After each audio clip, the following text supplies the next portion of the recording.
दोस्तों नमस्कार। ऑपरेशन सिंदूर के माध्यम से भारत की सरकार ने पाकिस्तान को मुंहतोड़ जवाब दे दिया है और ऑपरेशन सिंदूर के बाद दोनों देशों के बीच जो तनाव है वो और अधिक बढ़ चुके हैं। दूरियां और खाइयां और अधिक बढ़ चुके हैं। रिश्ते में और अधिक खटास आ चुका है।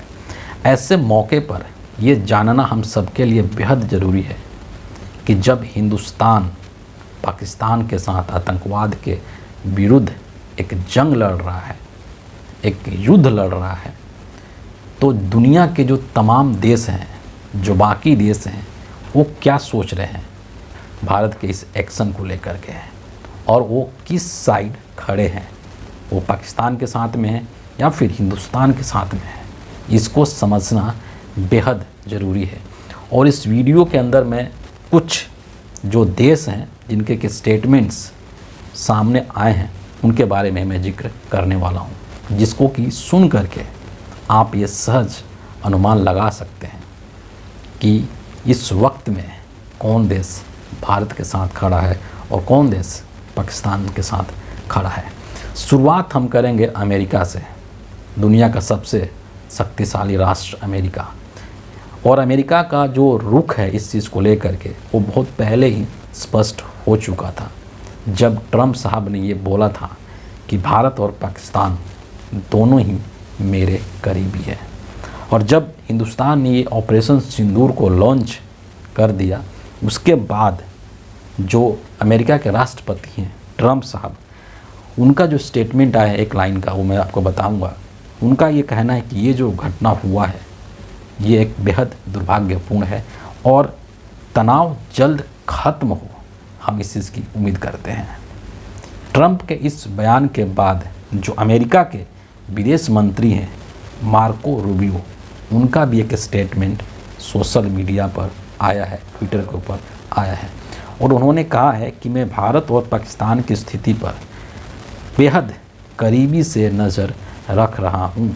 मैं राष्ट्रपति डोनाल्ड ट्रंप की इस टिप्पणी से सहमत हूँ कि ये जल्द ख़त्म हो और शांतिपूर्ण समाधान के लिए भारतीय और पाकिस्तानी नेतृत्व दोनों के साथ बातचीत जारी रखें। अमेरिका के पश्चात हम तुर्की के स्टेटमेंट को यहाँ पर देखना चाहेंगे, और तुर्की का ये कहना है कि इस घटनाक्रम से हम बहुत चिंतित हैं। आम लोगों और नागरिक भवनों पर किसी भी तरह की भड़काऊ कार्रवाई और हमलों की हम निंदा करते हैं। हमें उम्मीद है कि तनाव कम करने के लिए यथाशीघ्र कदम उठाए जाएंगे। ये तुर्की का बयान है। इसके बाद हम लोग चीन की तरफ बढ़ते हैं। तुर्की के बाद अब हम चीन की बात करते हैं, और चीन का स्टैंड भी बहुत पहले से क्लियर हो चुका है, जिसमें चीन ने ये बोल दिया था कि मैं जो हूँ वो पाकिस्तान के साथ हूँ।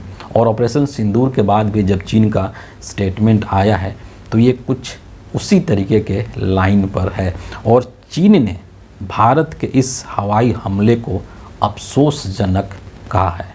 यानी कि चीन ने अफसोस जताया है।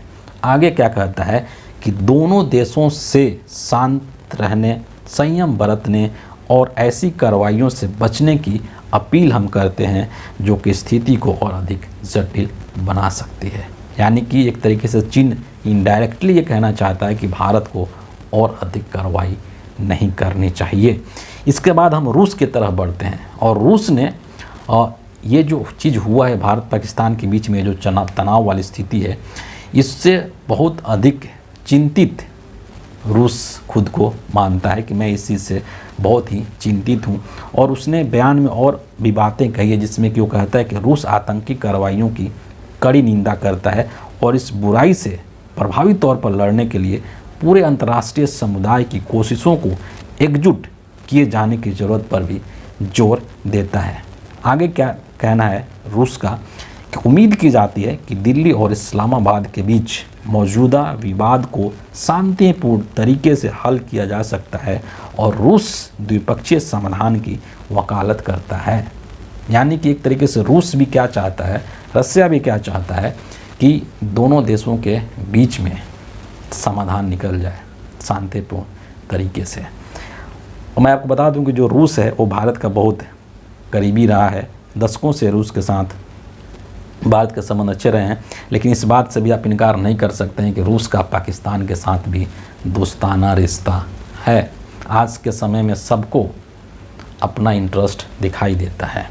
तो अमेरिका, टर्की, चाइना और रसिया के बाद हम आगे बढ़ते हैं और एक देश इजराइल है, उसका भी इस मामले को लेकर के बयान देखने को आया है और इजराइल का जो बयान है वो पूरी तरीके से भारत के पक्ष में प्रतीत होता है, दिखाई देता है।